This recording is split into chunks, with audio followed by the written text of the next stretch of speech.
Le militant du parti Lumana Soumana Sanda, détenu à la prison civile de Saï, a été présenté au juge ce matin. Le délibéré de son procès est prévu pour le 3 mai prochain. Accélérer les stratégies à mettre en œuvre pour combattre la secte islamiste Boko Haram. Tel est l'objectif de la réunion ce jour à Niamey du commandement de la force mixte.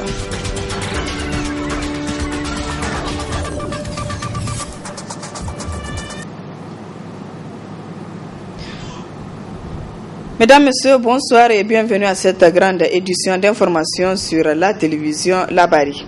Le 3 mai prochain, c'est la date prévue pour le délibéré de Soumana Sanda, présenté ce matin devant le juge. En attendant, son conseil d'avocats et les militants de son parti nourrissent l'espoir de sa libération. Le reportage de Ousmane Sidikou et Sadou Doumi. Ils y avaient cru à une libération, d'où cette déception qui se lisait sur leur visage. Ils sont tous militants du parti moderne F. Lumana. Objet d'un tel regroupement, leur soutien et solidarité à Soumana Sanda présenté devant le juge ce matin. Ils prendront leur mal en patience jusqu'au 3 mai prochain. Date retenue pour le délibérer pour bien de raisons.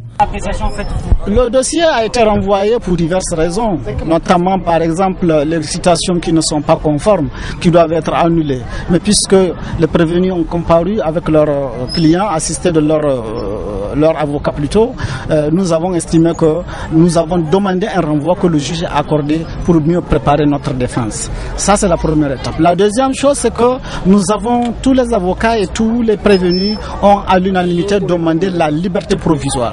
Et plus que la liberté provisoire, nous avons demandé la suspension des poursuites pour ce qui est de Soumana Sanda, qui entre-temps est devenu député national. La Constitution comme le statut des députés ont consacré, ont réservé, ont attribué une immunité à un député national. Il ne peut plus être poursuivi même si les faits sont antérieurs à sa qualité de député.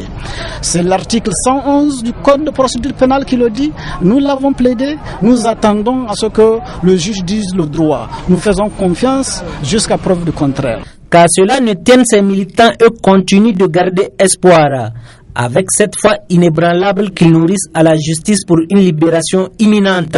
Nous sommes confiants dans la justice comme d'habitude. Évidemment, nous sommes un peu déçus parce que nous avons voulu que nos camarades rentrent chez eux. Surtout que comme vous le rappelez, parmi eux, il y a le président du groupe parlementaire du moderne F. Lumana à l'Assemblée. Les camarades ont passé 5 mois et demi en prison. On nous donne rendez-vous dans une semaine. Pour nous, nous avons toujours confiance dans la justice au niveau de notre parti. Nous croyons dans la justice de ce pays. Nous pensons que les juges vont les mettre en liberté le lundi à venir. C'est donc à Ragayardi et le baume au cœur que Soumana Sanda retourne à sa prison avec cette forte dose d'optimisme qu'à la date du 3 mai prochain, il sera libre. La lutte contre Boko Haram, une réunion du commandement de la force mixte, a eu lieu ce lundi à Niamey à l'état-major des armées. Une rencontre en vue d'accélérer les stratégies à mettre en œuvre pour venir à bout de la secte islamiste Boko Haram. Au terme de la réunion, le commandant de la force a animé une conférence de presse. Le résumé avec Hassan Saleh Mustafa et Aboubakar Soleh. Comment finir avec le groupe terroriste Boko Haram? C'est à cette question que les officiers généraux et supérieurs des pays membres du bassin du lac Tchad, à savoir le Nigeria, le Niger, le Tchad, le Cameroun et le Bénin, qui constituent la force multinationale mixte qui combat Boko Haram, vont tenter de trouver une solution à travers cette rencontre de Niamey.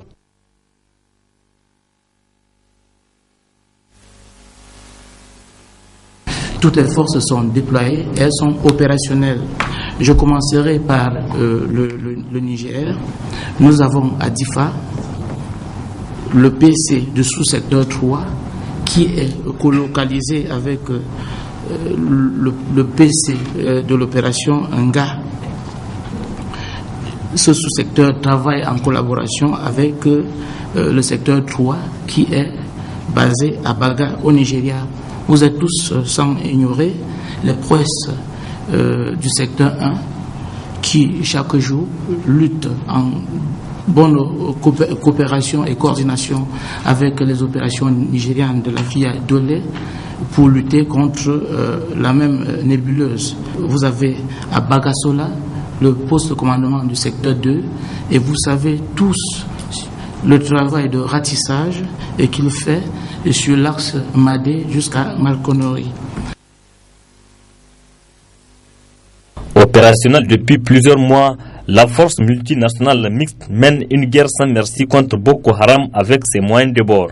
Seule fausse note, certains partenaires stratégiques n'ont pas encore honoré leurs engagements pris vis-à-vis de cette force. You are aware of what multinational joint task force has been doing since. Vous avez tous appris que des pays ont pris des engagements. Ces engagements ont été pris, mais jusqu'à ce jour, nous n'avons encore rien concrètement au niveau de la force multinationale mixte. Bien sûr, des engagements sont en train d'être pris entre ces pays qui ont pris des engagements pour les rendre effectifs. Nous ne disons pas que c'est rien, mais quand ça va être mis à notre disposition, ça sera toujours important pour la réalisation de la mission. Il y a aussi cette participation à la recherche du renseignement. Créée en janvier 2015, la force multinationale mixte est composée de 8700 soldats issus de 5 pays. Le Nigeria qui a le plus grand nombre de contingents avec 3750 hommes, le Tchad 3000 hommes, le Cameroun 2650, le Niger 1000 et le Bénin 750 soldats. Le quartier général de cette force multinationale mixte a été inauguré le 25 mai 2015 à N'Djamena, au Tchad. Hier, une conférence a été animée à la place AB de l'université de Niamey. Au menu de cette conférence, les questions de politique, de démocratie et de paix ont été abordées. Le point dans le reportage de Ali Cissé Ibrahim. Après la tenue de la conférence nationale, notre pays avait connu une rébellion qui avait secoué les fondements de l'unité nationale très chère à l'évolution de notre peuple. Aussi, pour commémorer le 21e anniversaire de la signature des accords de paix de 1995, une série de thèmes ont été abordés lors d'une conférence publique à l'université de Niamey. Ainsi, le premier thème à être traité est celui du rôle du politique dans la préservation et la consolidation de la paix au Niger, thème qui a été présenté par le ministre de l'Enseignement supérieur Ben Omar. Le discours que vous tenez là, d'autres d'entre vous, nous, on l'a tenu avant votre naissance, 30 ans ici là. Mais vous tenez des choses inutiles. Est-ce qu'on se comprend?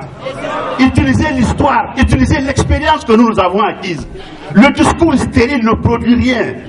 Le Niger est un pays en construction qui a besoin de sa jeunesse, une jeunesse saine, une jeunesse désintoxiquée par le discours inutile. Parce que vous êtes intoxiqués. Ensuite, le deuxième thème présenté par l'acteur de la société civile Ibrahim Djouri a été la démocratie à la base. Quel mécanisme pour la prévention des conflits identitaires? Je n'ai pas vu un texte qui a dit que le Niger est un État libéral.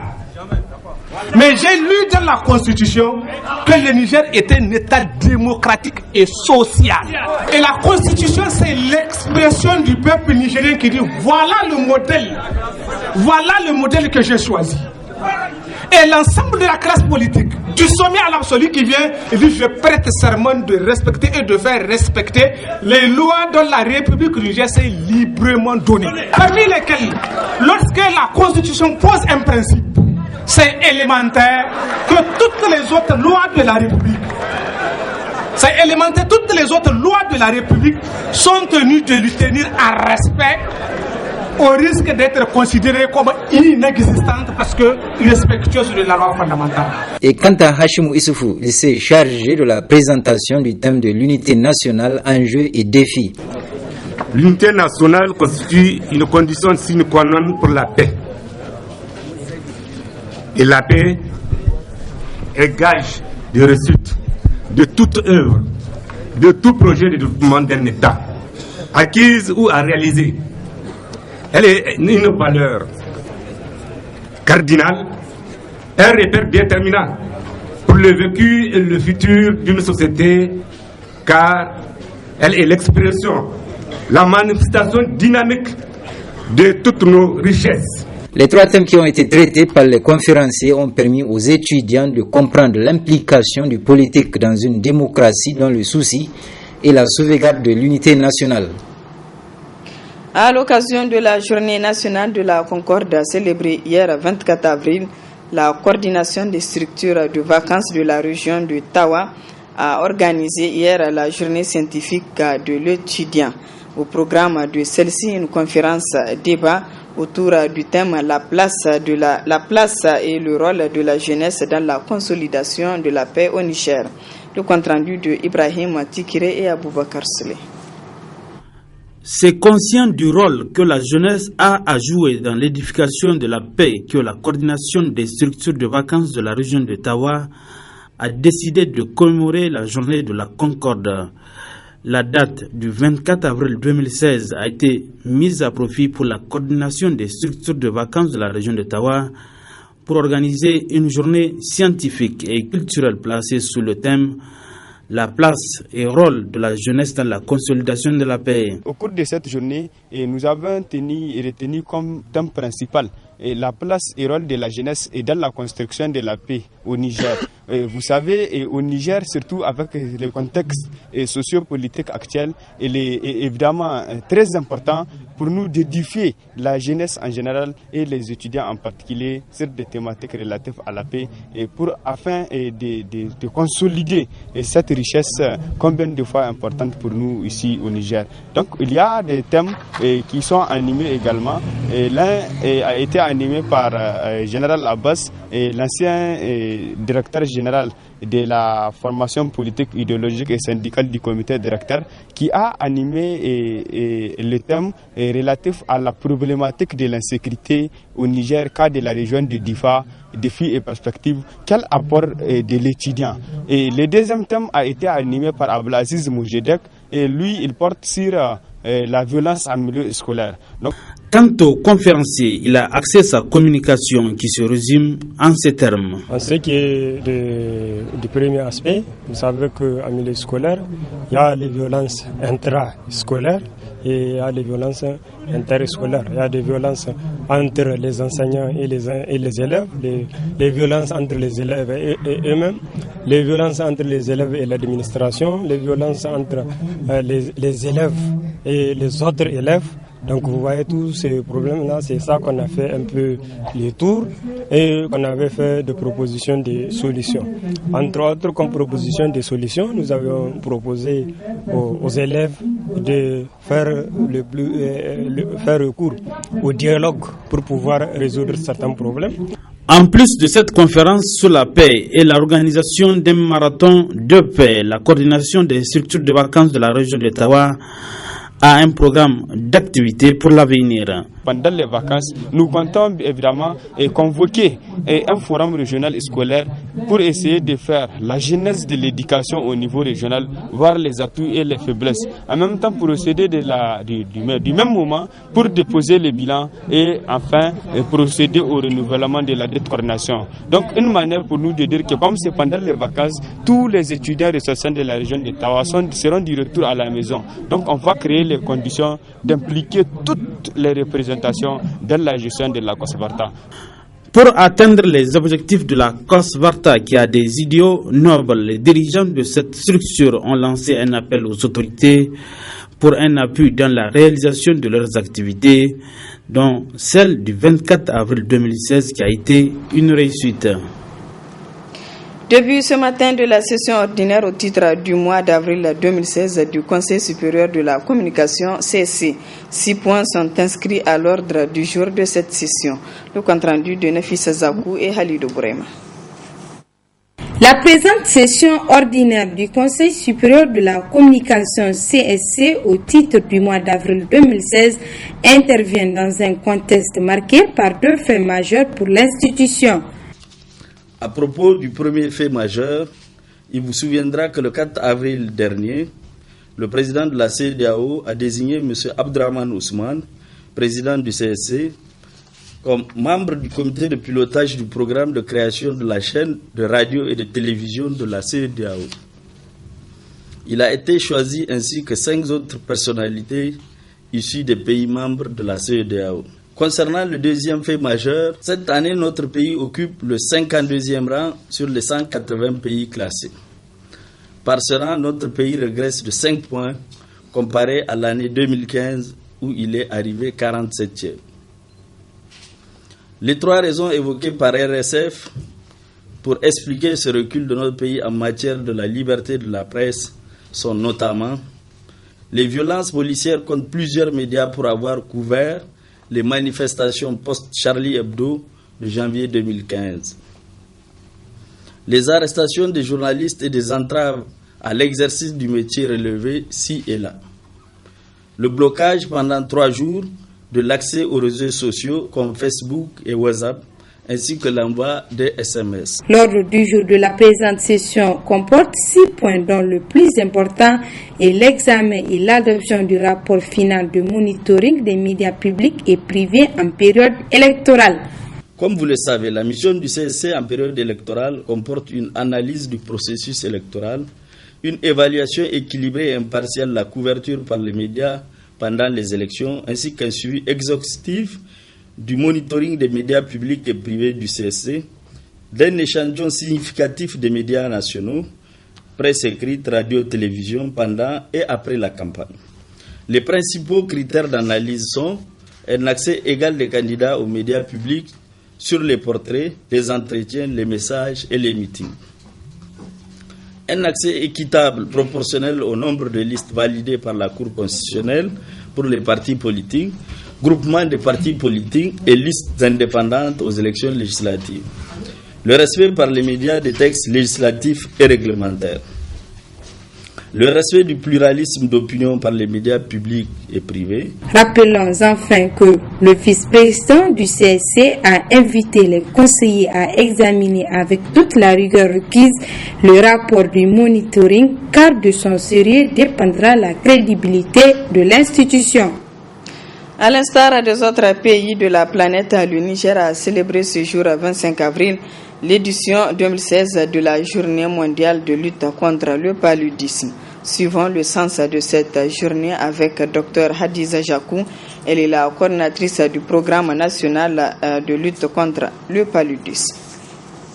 Ça fait une dizaine d'années que la communauté internationale a commencé à célébrer cette journée qui était d'abord la journée africaine de lutte contre le paludisme, qui est actuellement la journée mondiale contre le paludisme et qui est la journée qui nous permet vraiment de sensibiliser les populations, de réveiller un peu les consciences par rapport à cette maladie qui reste la première cause de mortalité et morbidité dans les pays en voie de développement.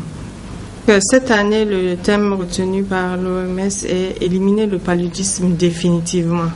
Donc, comme vous le savez, ça fait quand même une quinzaine d'années que 57 pays ont vu une évolution au niveau quand même de la prise en charge du paludisme et une évolution au niveau de l'amélioration des résultats concernant le paludisme. Nous avons vu quand même plus de 75% au niveau de ces pays, une diminution de plus de 75% des cas. Au Niger, il y a également depuis environ 3 ans une amélioration dans tout ce qui est prise en charge du paludisme, mais également prévention. À l'endroit de la population, c'est pour dire que l'État et les partenaires ne peuvent pas tout faire. Et en matière de lutte contre le paludisme, les populations ont une grande responsabilité. C'est vraiment l'amélioration de l'hygiène de l'environnement, éviter les eaux qui stagnent, éviter l'entretien des moustiques dans les maisons et les communes, l'État fera le reste. L'émission Rythme du Niger de la radio et télévision Labari a déjà 1 an. Son animateur Hassan SOS a jugé utile de célébrer ce premier anniversaire. Et c'est le terrain du village d'enfants SOS, village d'enfants de Niamey, qui a servi de cadre pour cette soirée riche en animation culturelle. Le compte rendu de Ramatou Barté et Aboubakar Souley. Pour un coup d'essai, ça n'est un véritable coup de main. La célébration du premier anniversaire de l'émission Rythme du Niger sur la radio Labari. Les auditeurs, tout comme les nombreux fans, ont répondu à l'appel. tenu à l'accompagner. Les artistes témoignent ainsi leur soutien et solidarité à l'animateur. Cet anniversaire, je suis l'un des persécuteurs. Depuis très longtemps, je l'ai dit qu'il va falloir aussi qu'on se rappelle de ton émission, c'est très important. Et comment se rappeler d'une émission de quelqu'un pour attirer tes fans, pour consolider. Ça fait longtemps que les musiciens ne se sont pas vus comme ça parce qu'il y a plusieurs troupes qui sont là. Ça prouve que l'émission est pour tout le monde, l'émission est pour la radio est pour tout le monde. Quelqu'un qui t'invite à sa cérémonie t'a non seulement respecté mais aussi considéré. Entre nous artistes, on est solidaires et répondons aux invitations entre collègues. Élu le promoteur du spectacle, en même temps animateur de l'émission, ne s'attache pas à une telle initiative saluée par les différents responsables. Cette émission cadre parfaitement avec un des objectifs du groupe de presse à la Bari, celui de faire la promotion de la culture nigérienne en général et en particulier la musique nigérienne. En initiant cette émission animée par Hassan, c'est une occasion aussi de donner l'opportunité aux artistes nigériens de se faire connaître et de donner l'occasion aussi ce créneau à ces artistes de se produire. Une occasion de rendre hommage à tous les téléspectateurs et auditeurs du groupe de presse à la Bari pour la confiance accordée à cette émission et en particulier et aussi la confiance accordée au groupe de presse à la Bari. Mon fils que j'avais reçu dans ce village tout petit est maintenant devenu un homme comme son papa.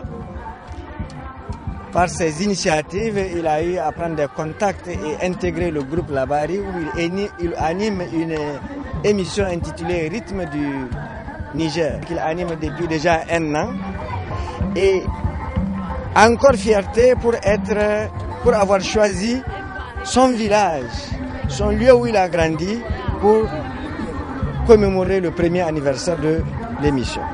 Le choix qui m'a poussé d'abord de faire l'anniversaire de cette émission ici au village d'enfants SOS, c'est un cadre où je voudrais fêter l'événement avec les enfants, avec tous les enfants du Niger et tous les auditeurs et téléspectateurs de la radio-télévision Labari.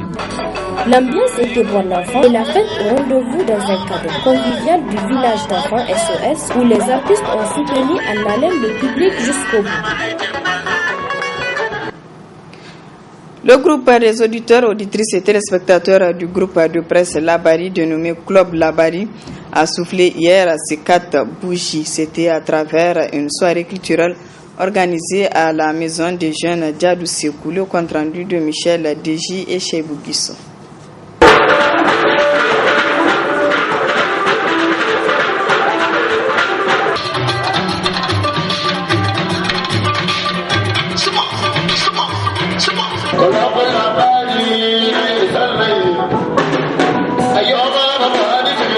C'est devenu une tradition pour le club Labari à chaque année de célébrer son anniversaire dans la joie et la cordialité avec ses amis et sympathisants. C'est pour réunir la jeunesse et leur faire part que le Niger est pour la jeunesse doit se réunir chaque fois et se faire comprendre qu'ils sont là pour ce pays, ils doivent travailler pour ce pays-là. Et c'est une association qui vient de faire 4 ans. 4 ans d'existence, c'est pas facile, mais nous remercions la jeunesse qui sont venus ici massivement pour nous supporter. En nos 4 ans d'exercice, on a fait des salubrités publiques, des dons de sang et puis on a des visites à faire avec nos amis et les collègues. Vraiment, je suis tellement fier parce que vu le temps, le nombre de gens qui sont venus ici, là, vraiment, ça me va droit au cœur. Après la célébration de cet anniversaire, il est attendu le renouvellement du bureau du club pour un nouveau mandat d'1 an. La Fédération nigérienne de Sambo a organisé hier une cérémonie de clôture d'un stage d'arbitre, une session de formation qui intervient à 1 mois de la tenue à Niamey du 11e championnat d'Afrique de Sambo. Le compte rendu de Ibrahim Tikire et Sadou Doumi. Jusque-là, inconnu du public nigérien, le Sambo tente de se frayer un chemin depuis la naissance de la Fédération nigérienne de Sambo dirigée par Salifou Yakouba. Et déjà, cette jeune fédération de Sambo va recevoir bientôt la visite du président de la Confédération africaine de Sambo. Il sera question avec les autorités de la confiance à notre pays qui va abriter le 11e championnat d'Afrique de Sambo prévu les 28 et 29 mai prochains. On atteint une trentaine de pays. Ils vont arriver le 26, le 27 mai, plaise à Dieu. Il va avoir l'Assemblée générale de la Confédération africaine de Sambo. Et parallèlement, il y aura un stage d'arbitrage. Le 28, les compétitions proprement dites vont commencer. Elles vont continuer et finir le 29. Et le 30, les délégations vont rentrer chacune dans son pays respectif. Dans le cadre des préparatifs de cette compétition, on attend dans la nuit du lundi au mardi l'arrivée du président de la Confédération africaine de Sambo pour une visite ici à Niamey. Il s'agira pour le président de la Confédération de venir visiter Niamey et voir les conditions dans lesquelles ce championnat est en train d'être préparé et prendre attache avec les autorités nigériennes, toujours dans le cadre de ces préparatifs. En prélude au 11e championnat d'Afrique de Sambo Niger 2016, la Fédération nigérienne de Sambo a organisé un stage d'arbitre dont la clôture a été couronnée par une remise d'attestation.